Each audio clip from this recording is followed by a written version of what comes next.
Hey guys, my name is Doug with Infotainment.com. Today we're in the new body 2019 Ram 1500. What I'm going to show you today works in the 2019 and up. We're going to be installing the LED bed lights.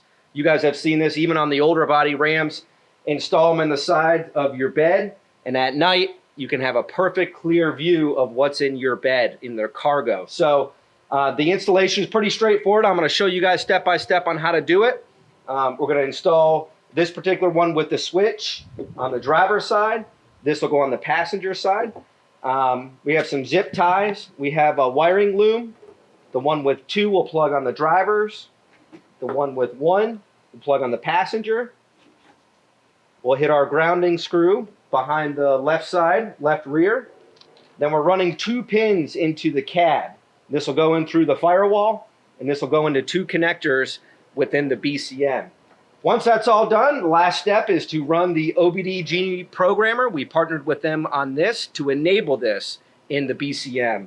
So basically, you're going to override your security gateway module temporarily, and then run this programmer into your OBD2 port, and this will enable the feature to work in your truck. Awesome upgrade. In this particular truck, if you check out our YouTube channel, we did a headlight LED upgrade, fog light upgrade, LED tail light upgrade with the blind spot monitoring package. So we're basically going around this whole truck upgrading everything to factory LED lighting as well as things in the interior. So let's get started.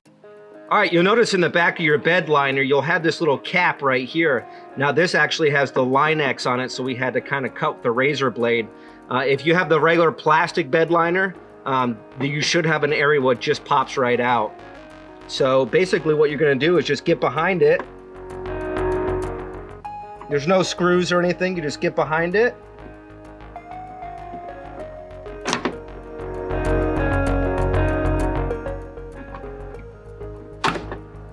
And it just pops right out with the little retaining clips or push pins. So now that gives you access down here. If you look down there, you can actually see the ground. What I like to do whenever I install it is I like to just feed everything down the driver's side first, just down to the floor. What you'll be left with is 2 connectors.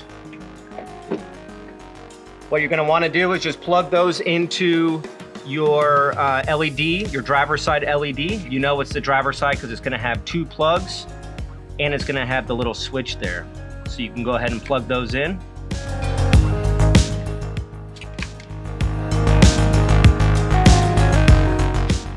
Push the little tabs in,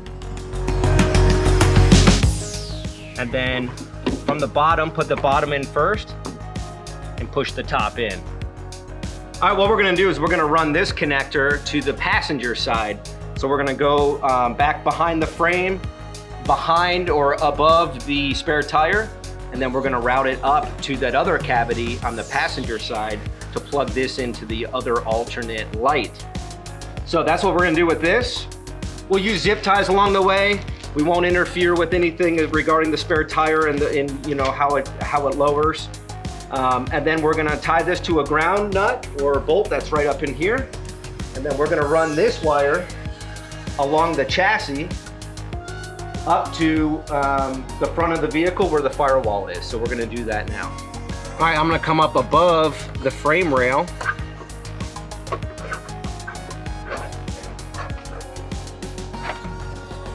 Like so. Now I'm just gonna zip tie it along the way. I'm gonna go up behind the spare tire here. Again, there's no right or wrong way to do this. Just kind of make your way across. Go above the other frame rail. All right, we got it above the passenger frame rail here. So we're gonna zip tie it to some of these cables, and then we're gonna route it up to the bed. You'll see the wiring down there, so you can either have someone reach it up to you, or if you've got thin enough hands, you can come down here and just grab it and pull it up. All right, now if you're by yourself underneath the truck, it is easy enough. You can kind of see daylight up here to just push the wire up from underneath. Nevertheless, we're just gonna go ahead and plug it into our lamp. You'll hear it clip. Push that clip down. Always have the Ram logo on the top. So we'll put the bottom in first, then we'll pop in the top. All right, you'll notice here, this is our wiring. So we got it nice and zip tied along this loom here. We're just gonna kind of follow some of the wiring all the way up to the firewall, kind of by the left front wheel well.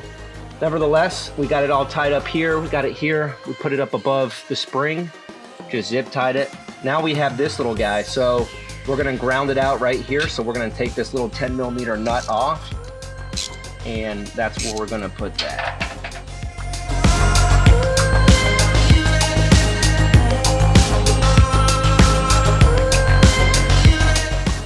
All right, I went ahead and just removed the wheel well liner just to give you guys kind of a better look. So we went above the spring, went behind the shock. Now at this point, if you look further down in there, you'll see the body harness. So this little wire here, you may have noticed, this is from our blind spot monitoring kit. So we ran that previously. So we're just gonna kind of come back through here. It'll fall out on the other side, right past there. And we'll just follow that body harness all the way up to the driver front wheel well. All right, as you can see, we're just kind of running it. Now we're behind kind of the passenger back seat. There's a loom back here we're gonna zip to it and just kind of follow our way up. You'll see this big, huge body harness or chassis harness connector or cable kind of runs all the way back. So just take your time, zip tie it every, foot or so, and just make your way towards the front. All right, now we have the cabling routed all the way up to the driver front wheel well. Now where we're gonna access the inside of the truck is right up behind the liner here. You can actually get to it from underneath the hood. It's where the emergency brake line goes through into the cab. You can cut a little slit in the grommet and feed these right through. You can open the hood, just route this back and push it up there and then push it through the firewall. I am gonna take the liner down just to kind of show you guys. You don't have to necessarily if you don't want, but I'm gonna go ahead and take it down and show you guys how it goes in. All right, so this is the frame rail here. This is where we routed the wire. So basically you just need to go up in through here. Now you can reach it from up above if you open the hood, but you'll notice the wiring here, as mentioned earlier, we did a blind spot monitoring kit, and this is where we access the wire right through here. There is also another area up here where you can go through. There is a nipple there that you can cut off and push through, but I found it easier just to kind of come in right through here. So again, just cut a little slit there. Once you put your wiring through, you could use some RTV sealant, but basically this will get you right into the cab, and then you could pull your wires through. All right, this is where we're coming in right through here. So go ahead and just pull your wiring through. Pull all the excess slack. All right, so now what we're gonna do is we're gonna pin these two wires into the two connectors. So there's a C1 connector at the top left, and then there's a C7 connector on the bottom right. Basically what you're gonna do, I'll demonstrate the C7 here. The C1 is the same. You're gonna press the clip in and then slide your lever over it, and that releases the connector. So this is the C7.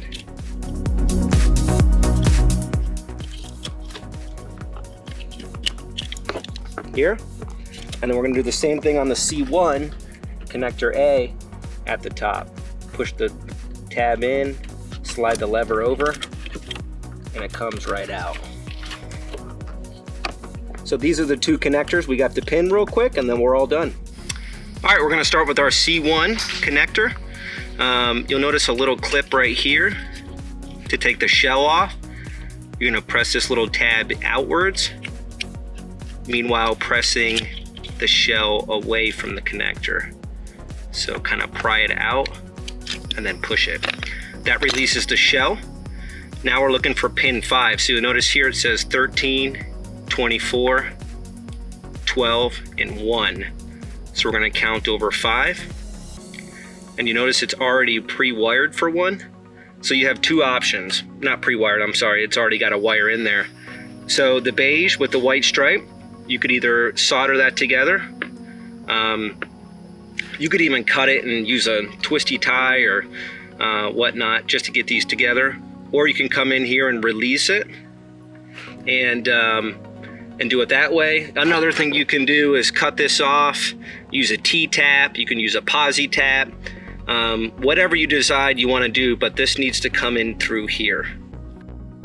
I found it just as easy to just come into here and actually press it in, the little pin. Just press it with like a little tool and it comes right out.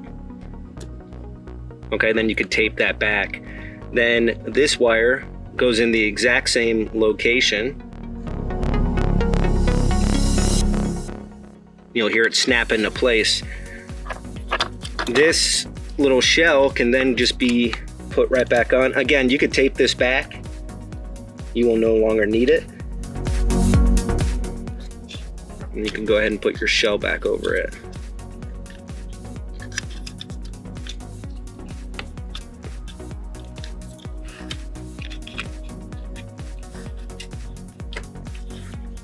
So I'll get some electrical tape, I'll tape this back, and I'll even tape this wire back a little bit too, just so it's nice and neat.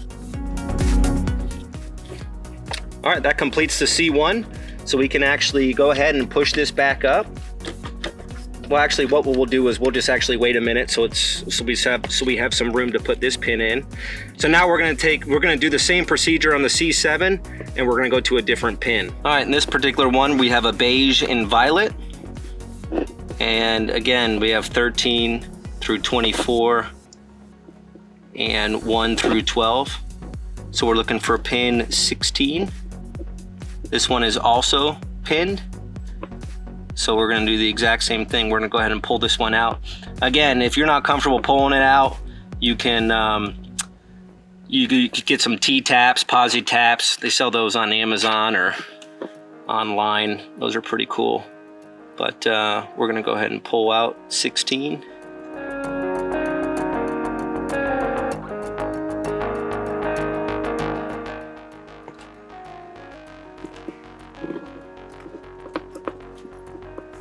Again, if you just push a little bit of pressure on the pin, it'll come right out. And then whenever you stick the replacement in, put it down in the exact same way, like this. You don't put it in like this, put it in like that, where the pin is facing you, just like before. And then you'll hear it clip into place. Put your shell right back on. You'll hear it clip into place, and then we'll tape this back as well. All right, now we can plug our two connectors in, and then what I'm gonna do is I'm gonna kind of curl up the wire, put a zip tie on it, and kind of put it back up there, just out of the way.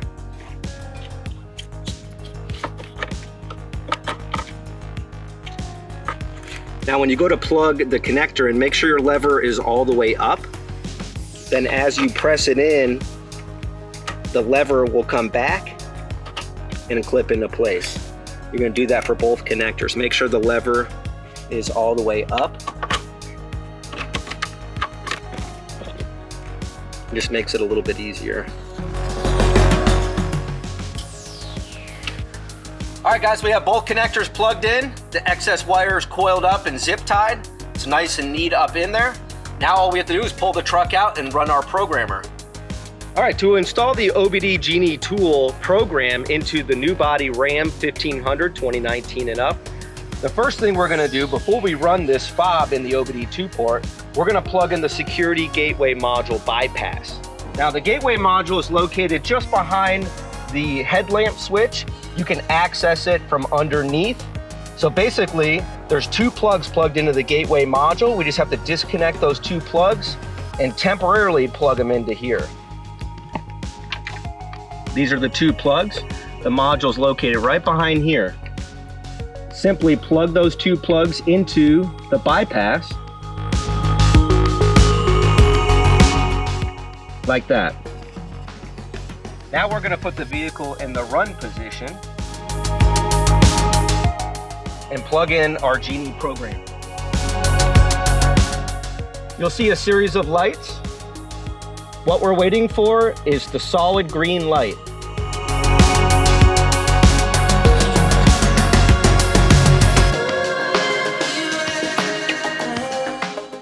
We do see the solid green light, so now we can remove it.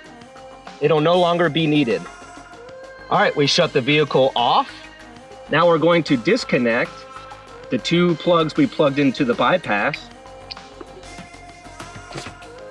And we're going to plug these 2 plugs back into the gateway module. All right, this now completes the OBD Genie programming process. You can now stow these away. You will not need them anymore. All right, guys, we went ahead and ran the Genie Programmer. So the vehicle's BCM is now programmed for the LED bed lights. So in order to turn them on, when you unlock your door, they'll immediately turn on, or you can manually turn them on the switch on the driver's side. So we'll go ahead and unlock. You'll see that they're lit. Now we are, during the day right now, you can't really see them. We'll get another shot here in just a second at nighttime. But what a great option here. It'll light up the whole bed at night. It's really helpful when you have a cover over your bed. It really gets you to be able to see everything here in your bed. We do this upgrade and so much more at Infotainment.com. Not only the front headlights, but also the tail lights, the LED version, which looks really cool. Furthermore, the fog lamps, you can go from the halogen to the LED. And then another video we show you how to install the LED bed lights. So you're really surrounding the outside of the vehicle with the latest technology. On the inside of the vehicle, we do so much more. We do the digital cluster upgrade, so you can go from the base model to the full digital cluster. We do every single factory radio upgrade that Ram offers, whether it's this radio here with just satellite radio, or you can go to the 8.4-inch UAM option code, which includes Apple CarPlay and Android Auto, the UAV option code, which includes Android Auto and Apple CarPlay and built-in navigation. Then, of course, the awesome upgrade, the 12-inch, which includes everything. That's a cool upgrade. Other things we do power folding mirrors. We do blind spot monitoring using all factory parts engineered right here by Infotainment.com. What about cat skin leather seating? We do that as well. We also show you guys how to install it. Come over to our website, Infotainment.com, and check us out.